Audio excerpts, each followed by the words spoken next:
Good morning from the campus of the United States Sports Academy in Daphne, Alabama. This is Sports Talk. I'm Dr. Arthur Ogden. I serve as moderator, and today's panel is Dean Steve Butler, who is the Dean of Academic Affairs, and Dr. Fred Cromartie, who is the Director of Doctoral Studies. Each week we consider some of the contemporary topics, and we try to give our opinions and hoping it'll help you form yours. And we're going to talk today about the cost of attendance. It's kind of emerged again in the discussion for college athletics. And some of the people believe that if one school has an offering for more than another school, it might be a recruiting advantage. So we're going to consider that today. But first of all, I want to ask Dr. Cromartie, who also used to be the Dean for Student Services here, tell us a little bit about the calculations for these costs of attendance. Well, it's not necessarily the calculations. The difference is that when you look at it from the old standpoint, when the NCAA's criteria used to be room, board, tuition, fees, okay? The federal government, the federal government has expanded on that. And what they do is they calculate the cost of travel to and from a university. They allow for additional fees in terms of overall cost of room and board and things of that nature. So the key to remember is that the federal guidelines that all of these institutions have to adhere to is already spelled out. There's no way that the financial aid officers can get around it. And for folks, some of the folks are out there saying that athletic departments will make that determination. No, they will not. This is clearly in the hands of the financial aid advisors for each of these institutions, and that's the criteria that they have to follow. Mike Reynolds is the financial aid guy at Auburn. There's even a quote in one of these articles. He said, "It's not an athletic scholarship budget; it's a financial aid budget." Yeah. Yes, that's exactly what it is. And it's that cost of attendance is for every student, every 28,000 at Auburn now. Right. All 28,000 students at Auburn, it's the average cost of attendance for them. It's not specific to athletes. Well, and the difference is that there is a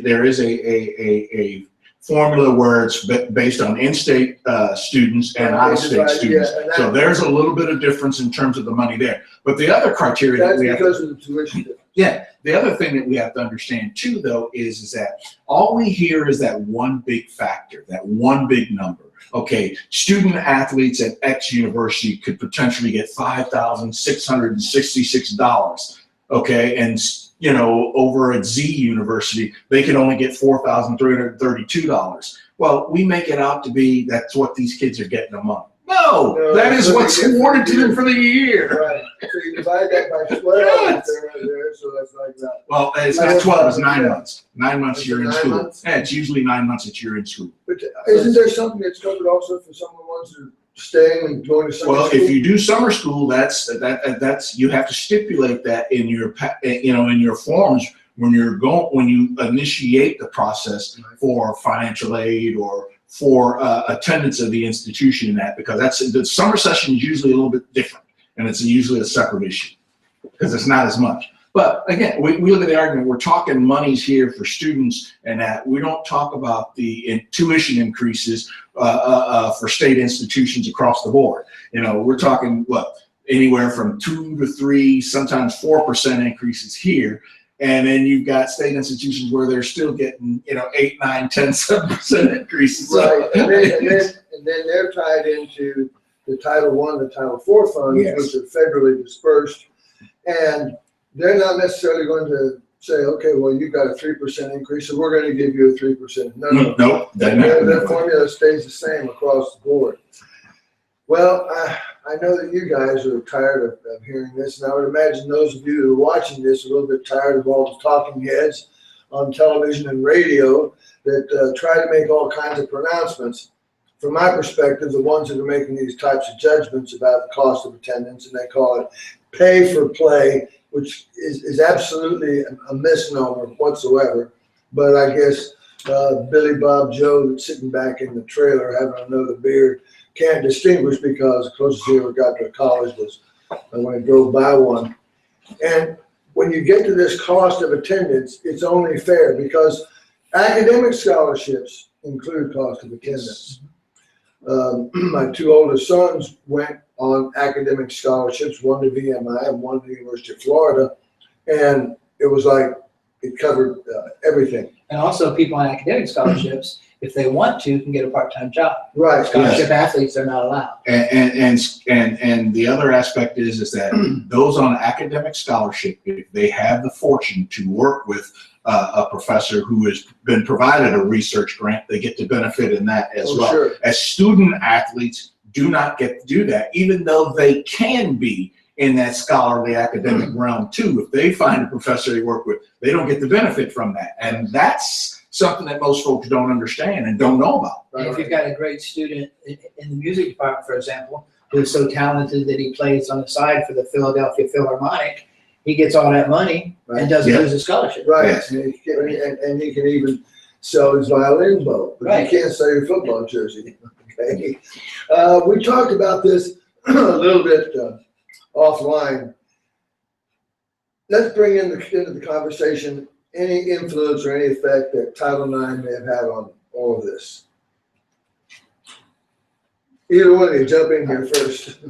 To be honest with you, I don't think it has any effect on it whatsoever because they've clearly established the guideline up front saying that if we're doing this, we are doing this universally across the board. They didn't come back and say, okay, well, we're going to do it for the football team and now the women's basketball team and tennis team are out of luck. No, they said this is universally across the board, so all student athletes in this top 5 conference will be able to benefit from this process. Yeah. So it's moot, to be honest with you.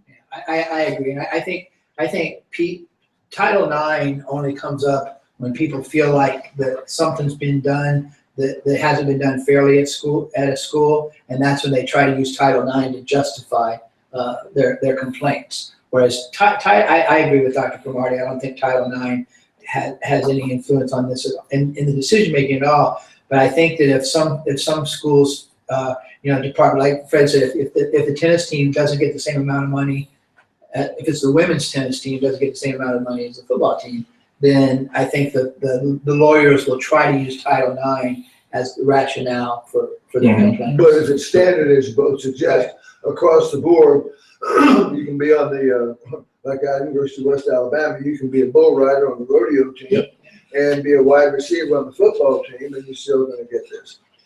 What if you're a bull rider and a football player? Do you get twice? You get an extra saddle. That's what they're trying to cover with some of the language too. There'll be no double dipping. Right. You get it for once, and that's it. So, how do you guys feel, guys? Are you guys as enraged as I am about people talking about the pay for play when we're talking about funds to which they were normally entitled anyway, even if they were not an athlete?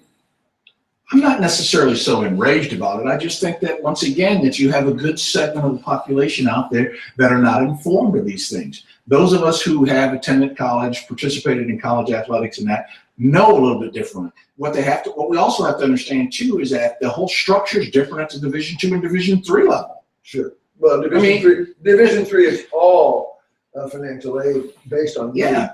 But see, at the Division III level, it has always been the full cost of the education. Exactly. For what you qualify for. Exactly. The NAIA is something else. Well, a totally different structure. Absolutely. But at some point, that's going to change too. And this is even going to create a difference. You talked about the difference between Division I and Division II, Division I and Division III. This is going to create another difference, and that's going to be between the Power 5 and the rest of Division I. Oh, there's no question about it. No question about it. Although, what was it that the money that is being made by the NCAA from the basketball tournament and the money that they were allowed to get from the playoffs, each school in the other divisions got divided up 18 million or something like that. Yeah, some long for Division, whatever your percentage is in Division III, that may very well be enough money to cover your entire athletic budget for a year. It may very well be. I don't think it did. University of Dayton again, when I was coaching at Maryville College, we were Division III, and Dayton had moved from Division I to Division III. Well, I was stupid enough to play them. They still had Division I on scholarship players, you know, and I think the score was at halftime. It was something that was ready for the Guinness Book of World Records or something. Another interesting thing that the general public is not aware of here is that you hear a lot of these coaches saying that there could be, you know, problems. One school can give this out and we can't give this, and all this good stuff. But yet there's still no disagreement or argument whatsoever about the difference between a coach at the University of Georgia, Mark Richt, getting $3.3 million, and Nick Saban getting $7 million. But yet we want to focus in and zero in on maybe that $4,000 or $5,000, $3,000 of a student athlete might get. I agree with you 100%. And it's the kids out there that are playing that are making the money. That also gives rise to another problem that I have every time. If the NCAA says that you are guilty of a lack of institutional control, who's in charge of the institution? The president. Yeah. Have you ever seen a president lose her or his job because of an NCAA probation? That's why they have subordinates. Yeah, that's right. That's right. I was just wondering, you know, you bring up the question of, does this give an advantage to one school or another? I mean, if we take a look at some of the top three schools right now that are going to be offering the amounts of their cost of attendance, Tennessee is at first with 56.66. Not surprised that Tennessee's last three numbers are 666. And then there's Auburn at 55.86. And then for the out-of-state for Alabama, it's only $200 less at 53.86. But is this going to be some type of recruiting advantage, do you think? I think for those three schools that it doesn't matter. I mean, if you're recruiting at Tennessee, Auburn, Alabama, you're recruiting at Tennessee, Auburn, Alabama. I think it's at some of the other schools that aren't that are at the lower half of the bit Power Five. I think they may try to use it. You know, you look at $200 between Auburn and Alabama. What is that? What is that? For the coaches, $40 a month. Coaches may try to use it, but ultimately, in the end, I don't think that it's going to have too much of an influence or play with student athletes. The simple fact of the matter is that if there's a student athlete out there that is being recruited by Auburn, Alabama, Tennessee, LSU, Michigan, Ohio State, whatever the facts might be, these kids are looking for an opportunity to go and to have an immediate impact at those programs. It's not about the money that's going to get them there. Right. They don't want to go, you know, taking the money at Auburn for, you know, or Tennessee for 56.66, and I've got to go stand on the sideline. No, thank you. Okay. No, thank you. Here, let me give you an example. I have this. The chart was released by the NCAA, and this came out in April, and it had some top schools listed. So here we have, we'll give a couple of examples. Boise State, $5,090. Okay, and then you come to and it's got to be spent in Boise. That goes a long way in Boise.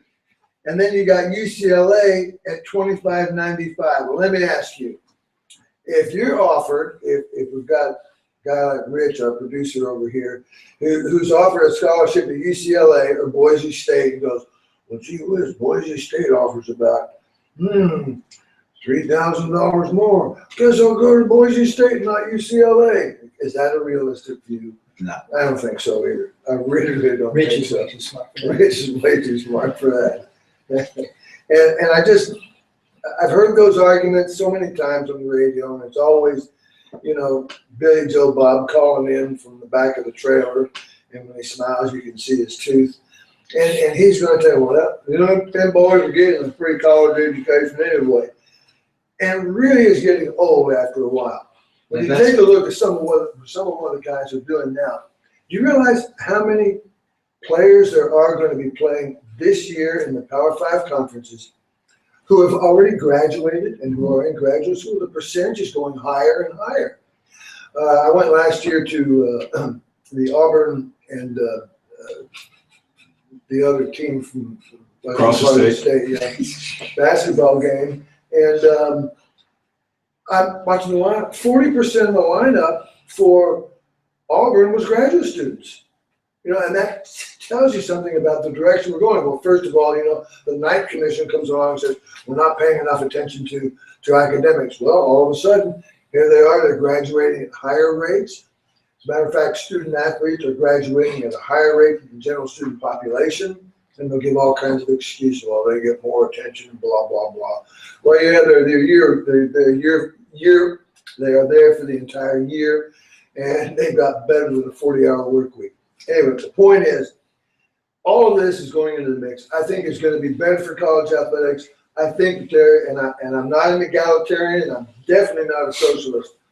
But golly gosh, when they have all that money that's coming in, and it's not trickling down to the players, there's something wrong. Dabo Swinney was on the radio when I was driving home from work 2 days ago, and he said in his 6 years at Clemson, they've had 110 seniors.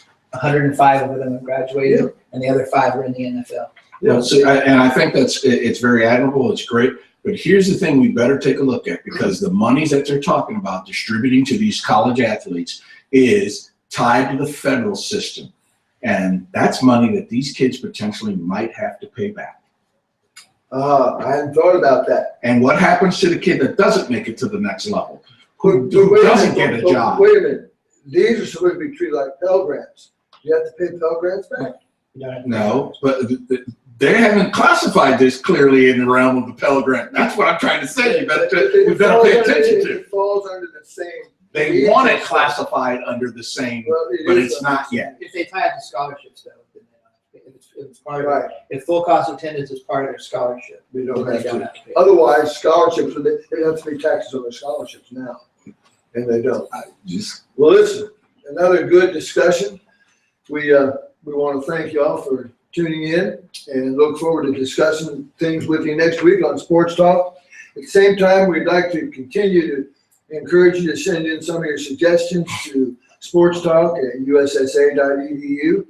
And we really, really do appreciate the fact that we've got such a good communications department here, and they produce this every week, and want to thank them. And we'll see you again next week. Have a great day in sport.